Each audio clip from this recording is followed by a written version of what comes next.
ConcealedCarry.com recently had the opportunity to take a tour, a sort of insider access look behind the scenes of SilencerCo's West Valley City, Utah facility, to get up close and personal with the hot Maxim 9 pistol, the world's first integrally suppressed 9mm pistol that also happens to be easily holstered and is hearing safe with all 9mm ammunition.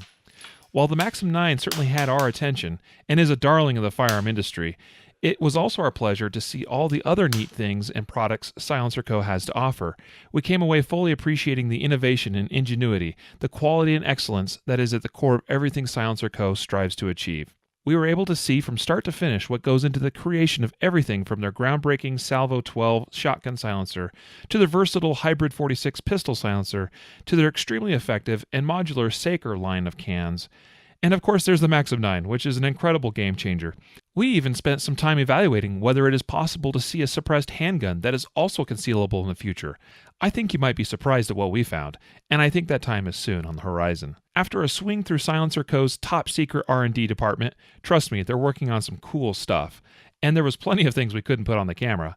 We were able to sit down with SilencerCo company president Jason Schabel for an interview on the Concealed Carry podcast, which if you didn't get a chance to listen to it already, go check it out, episode 108. I would also encourage you to join the fight by getting on board with the Fight the Noise campaign, an effort to pass legislation making the ownership of silencers far easier and much more in line with reasonable standards. We hope you'll enjoy this video, which includes an exclusive interview with the designer and engineer behind the amazing Maxim 9 integrally suppressed pistol.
So we're here at SilencerCo in West Valley City, Utah, and I've got the Maxim 9 concealed. Maybe not perfectly, this is not the greatest shirt for this, it's a little bit tighter, but is this the future of concealed carry? I think there's a possibility that it could be. So we've got the Maxim 9 in its shorter configuration, which means it's hearing safe with heavier subsonic loads. But I'd like to really see somebody come out with a holster where we can conceal this inside the waistband. I think that's a definite possibility. So concealed carry and silenced shooting together? I don't know, we'll see. I'm Rex Reiblin. I'm one of the design engineers here at SilencerCo. One of the guys that was blessed to be a part of this project, the Maxim 9. None of us had ever designed a pistol before. So originally we started with the Beretta 92 FS frame. And then we pulled their slide off, pulled their barrel off. We machined our own barrel, we machined our own slide, we machined our own silencer, and had a whole bunch of different design iterations on that. We're learning the whole entire time.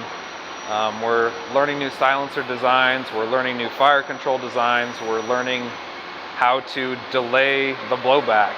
With a suppressed pistol, you want your action to stay closed as long as you can to allow most of the gas to come out the front to where that gas is suppressed.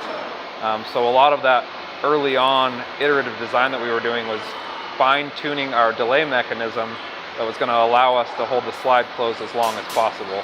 Essentially we developed on the 92 FS frame as far as we could, and then we decided that we needed to kind of make the next step, and the next design gate was choosing whether we wanted to stay hammer fired or go striker fired. So we had a lot of heated discussions about that. We decided to make a change and go striker fired. So we ditched the Beretta frame and switched to an M&P frame, just to kind of use their fire controls as a placeholder until we developed our own fire controls. So we used their frames, their fire controls, but our upper, our slide, our delay mechanism, our fixed barrel, which was kind of important to this design, and then our suppressor, and then eventually we got that to a point where we could drop our own gun, our own slide, our own grip, our own fire controls. Everything on this pistol as you see it today is our own. So early on we had a whole slew of requirements and rules that were set out, kind of these objectives and thresholds that we had to meet with the design, right? So we had some requirements that were more like suggestions, like, hey, if we could do this, it would be super cool. And other ones are like, you have to meet this or it's a no-go, right? So one of those requirements was durability. So we have been working tirelessly to make every single component of this gun as durable as possible. They set a threshold of mean rounds fired between failure. They set a threshold of how many rounds every single component of this gun has to last. And it's pretty astonishing the number of rounds that this gun will last without any failures, without any component breakages. The thing just keeps running, day in and day out. So that's one of the really cool things that we accomplished during the development of this pistol. Most people, they look at this gun, they think, gee, that looks heavy, right? You read comments all over the internet about people who've never touched it, they've only seen pictures of it, and they're like, that looks like a heavy gun, right? So the first thing that I love to do is just hand one to somebody. I'm like, hey, take this. And they pick it up and they're like, wow, that's way lighter than it looks, right? So one of the things that we did, in any engineering design, you want to balance your strength to the weight, right? And especially in pistols, in aircraft, in automobiles, a lot of these things, it's very important that they're not heavy, right? So one of the tools that we utilize here at SilencerCo is finite element analysis, FEA.